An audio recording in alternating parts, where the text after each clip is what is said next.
તો આવનારા 3 કલાક સૌરાષ્ટ્ર માટે ભારે થઈ શકે છે ત્યારે હવે જાણવાની કોશિશ કરીએ કે આખરે સૌરાષ્ટ્રમાં ક્યાં ક્યાં એલર્ટ આપવામાં આવ્યું છે, કયા જિલ્લાઓમાં વરસાદને પગલે રેડ એલર્ટ આપવામાં આવ્યું છે।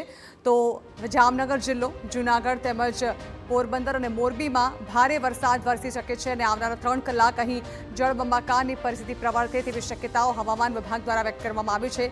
અહીં વરસાદી માહોલ પહેલાથી છવાયેલો છે, પરંતુ હજુ પણ વરસાદનું જોર વધે તેવી શક્યતાઓ વ્યક્ત કરવામાં આવી રહી છે। તો જામનગર, જૂનાગઢ, પોરબંદર અને મોરબી સિવાય પણ સૌરાષ્ટ્રના અનેક એવા જિલ્લાઓ છે કે જ્યાં ભારે વરસાદી આફત જે છે તે જોવા મળી શકે છે।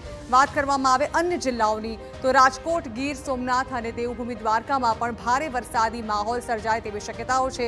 જોકે છેલ્લા 2 દિવસથી ગીર સોમનાથ, રાજકોટ અને દેવભૂમિ દ્વારકા ખાતે ભારે વરસાદી માહોલ પહેલાથી જ છવાયેલો છે, જેમાં હજુ પણ વધારો થાય તેવી શક્યતાઓ છે। આ તરફ દક્ષિણ ગુજરાતમાં પણ વરસાદને પગલે એલર્ટ આપવામાં આવ્યું છે, જેમાં કયા કયા જિલ્લાઓમાં દક્ષિણ ગુજરાતમાં એલર્ટ આપવામાં આવ્યું છે તેની વાત કરવામાં આવે તો નવસારી, સુરત, વલસાડ તેમજ ભરૂચમાં ભારે વરસાદ ખાબકી શકે છે, જ્યાં ભારે વરસાદને કારણે અહીં પણ પાણી ભરાવાની સમસ્યા સર્જાય તો નવાય નહીં। આ તરફ ઉત્તર ગુજરાતમાં પણ રેડ એલર્ટ આપવામાં આવ્યું છે, જ્યાં પણ કેટલાક જિલ્લાઓને વરસાદ ધમરોળી શકે છે। વાત કરવામાં આવે તો બનાસકાંઠા, પાટણ અને સાબરકાંઠામાં ભારેથી અતિ ભારે વરસાદ આજના દિવસે થઈ શકે તેવી શક્યતાઓ વ્યક્ત કરવામાં આવી છે।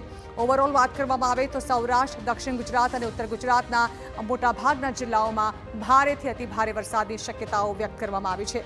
આ તરફ સૌરાષ્ટ્ર અને દક્ષિણ ગુજરાતમાં પણ ભારેથી અતિ ભારે વરસાદ